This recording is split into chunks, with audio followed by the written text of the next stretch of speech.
Hi hello. അപ്പോൾ ഇന്ന് അത്ര ഹാപ്പിയൊന്നുമല്ല. കൈക്ക് ചെറിയൊരു പണി കിട്ടിയിരിക്കുകയാണ്. ഈസ്റ്റർ സ്പെഷ്യൽ ഔട്ട്ഫിറ്റൊക്കെ ഉണ്ടാക്കണം എന്നൊക്കെ പ്ലാൻ ചെയ്ത് ഡ്രസ്സൊക്കെ എടുത്ത് വെച്ച് അങ്ങനെ ഇരിക്കുന്നതിനിടയിലാണ് ഈ പരിപാടി വന്നത്. അങ്ങനെ എല്ലാം പെൻഡിങ്ങായി കിടക്കുമായിരുന്നു. അതിൻ്റെ ഇടയിൽ കണ്ടൊരു കമൻ്റായിരുന്നു ഇത്. അങ്ങനെ ഒന്നും ചെയ്യാതിരിക്കാൻ പറ്റത്തില്ലല്ലോ. അപ്പോൾ നമുക്ക് ഇന്ന് ഈ ഷോൾഡർ ജോയിൻ ചെയ്യുന്നത് എങ്ങനെയാണെന്ന് കാണിച്ചു തരാം. തയ്യൽ തുമ്പൊക്കെ അകത്ത് പോയിട്ട് നല്ല നീറ്റായിട്ട് നമ്മൾ ഷോൾഡർ ജോയിൻ ചെയ്യുന്ന രീതിയാണ് കേട്ടോ ഇത്. അപ്പോൾ ഇതിപ്പം ഞാൻ കഴുത്ത് അടിച്ചെടുത്തതാണ്.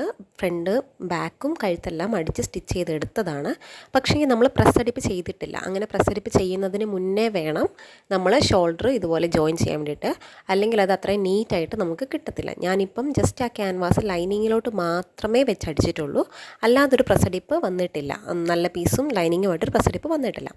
അപ്പം നമ്മൾ ചെയ്യേണ്ടത് ഇതിനകത്തപ്പം ഞാൻ വീഡിയോയിൽ കാണിച്ചിരിക്കുന്നത് പോലെ ഫ്രണ്ട് പീസിൻ്റെ മുകളിലേക്ക് ബാക്ക് പീസ് വെക്കുക. ബാക്ക് പീസിൻ്റെ ലൈനിങ്ങാണ് എപ്പോഴും മറിച്ചെടുക്കേണ്ടത്. ഫ്രണ്ട് പീസിൻ്റെ അല്ല, അത് പ്രത്യേകം ഓർക്കുക കേട്ടോ.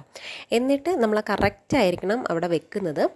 ആ ഒരു ലൈനിങ്ങും നല്ല പീസും ചേർന്ന ഭാഗമല്ലോ അവിടെ കറക്റ്റായിട്ട് വെച്ചിട്ട് ഇതിൽ കണ്ട പോലെ മറിച്ചെടുക്കാം. അതിനുശേഷം നമ്മൾ അടിച്ചെടുത്തിട്ട് ഇതുപോലെ മറിച്ചെടുക്കുകയാണെങ്കിൽ നമുക്ക് നല്ല നീറ്റായിട്ട് കിട്ടും. ഇവിടെ ചെറിയൊരു മിസ്റ്റേക്ക് ഉണ്ടോ, കുറച്ചൊന്നും ഇങ്ങനെ പുറത്തേക്ക് എൻ്റെ തള്ളി നിൽക്കുന്നുണ്ട്. അത് ഞാൻ അവിടെ വെച്ചത് കറക്റ്റ് അല്ലാത്തത് കൊണ്ടാണ്.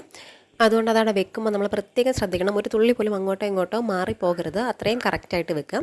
ഇപ്പം അതുപോലെ തന്നെ ഒരു സൈഡ് നമ്മൾ ചെയ്തെടുത്തു. ഇനി മറ്റേ സൈഡും കൂടെ സെയിമായിട്ട് ചെയ്തെടുക്കണം. ഞാൻ ഈ സെക്കൻഡ് സൈഡ് ചെയ്ത് കഴിഞ്ഞപ്പം എനിക്കത് കറക്റ്റായിട്ട് കിട്ടി കേട്ടോ. അവിടെ രണ്ടും ഒരേ ഒപ്പത്തിനാണ് ബാക്കും ഫ്രണ്ടും വന്നത്.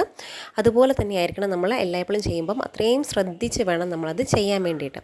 ഇപ്പം ഞാൻ വളരെ റെയറായിട്ടാണ് ഇപ്പോൾ ഇങ്ങനെ ചെയ്യാറ്. സാധാരണ ഞാൻ വെറുതെ ഷോൾഡർ ജോയിൻ ചെയ്തെടുക്കുകയാണ്. പക്ഷേ ഏറ്റവും വൃത്തിയായിട്ട് കിട്ടുന്ന ഒരു മെത്തേഡ് ഇതാണ്. ജസ്റ്റ് ഒന്ന് ട്രൈ ചെയ്ത് നോക്കൂ.